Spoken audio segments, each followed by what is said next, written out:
Bharatiya Janata party के fire brand नेता और उन्नाव से सांसद साक्षी महाराज मुस्लिमों को लेकर दिए गए बयानों की वजह से फिर सुर्खियों में आ गए हैं।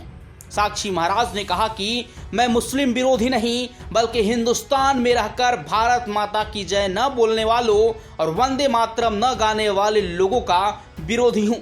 पत्रकारों को दिए गए बयान में सांसद साक्षी महाराज ने कहा कि वो मुसलमान नहीं है जो देश का विरोध करते हैं, वो आस्तीन के सांप है। सांसद ने कहा कि हिंदुस्तान में आकर पाकिस्तान के गीत गाते हैं, ऐसे लोगों का मैं विरोध करता हूं। सांसद ने कहा कि मैं मुसलमानों का विरोधी नहीं हूं, देश हिंदू का भी है, मुसलमानों का भी है, लेकिन मुसलमानों को समझना पड़ेगा कि ये देश उनका है। भारत माता की जय करनी पड़ेगी, वंदे मातरम गीत गाना पड़ेगा। बीजेपी सांसद साक्षी महाराज ने कहा कि ये नहीं चलेगा कि हिंदुस्तान में रहकर पाकिस्तान जिंदाबाद के नारे लगाएं। जो लोग लगाएंगे उनके खिलाफ कानून अपनी कार्रवाई करेगा।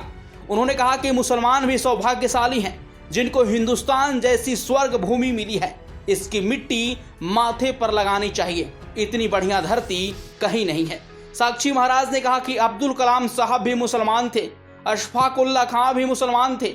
उन्होंने कहा कि जो लोग हिंदुस्तान में आकर पाकिस्तान के गीत गाते हैं, ऐसे लोगों का मैं विरोध करता हूं। साक्षी महाराज ने कहा कि मैं मुसलमानों का विरोधी नहीं हूं, देश हिंदू का भी है, मुसलमानों का भी है। सांसद ने कहा कि जो लोग वंदे मातरम का विरोध कर रहे हैं वो पाकिस्तान चले जाएं। पाकिस्तान में जगह कहां है? अफगानिस्तान चले जाएं। मुसलमान भी सौभाग्यशाली है जिनको हिंदुस्तान जैसी भूमि मिली है। यूपी के पूर्व राज्यपाल अजीज कुरैशी के दिए गए बयान पर साक्षी महाराज ने कहा कि जब दवा डाली जाती है तो कुछ लोग बिल्कुल आउट होते हैं। दवा ठीक काम कर रही है, इसलिए इस संदर्भ में कुछ नहीं कहना चाहूंगा।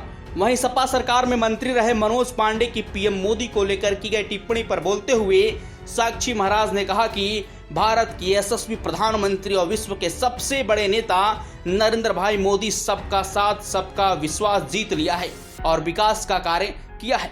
बीजेपी सांसद साक्षी महाराज ने कहा कि विरोधियों के पास विरोध करने के अलावा कोई काम नहीं है। खिसियानी बिल्ली खंभा नोचने वाली स्थिति है, वरना किसी मामले में सामना करने की किसी के पास ताकत नहीं है। उनके पास उल्टे सीधे बयान देना बस यही काम रह गया है। सांसद साक्षी महाराज ने कहा कि साल 2022 में दूध का दूध, पानी का पानी हो जाएगा। उन्होंने कहा कि इतनी बढ़िया कानून व्यवस्था मैंने जीवन में कभी नहीं देखी है। योगी जी के कार्यकाल में और मोदी जी के कार्यकाल में एक भी दंगा रहित प्रदेश रहा हो।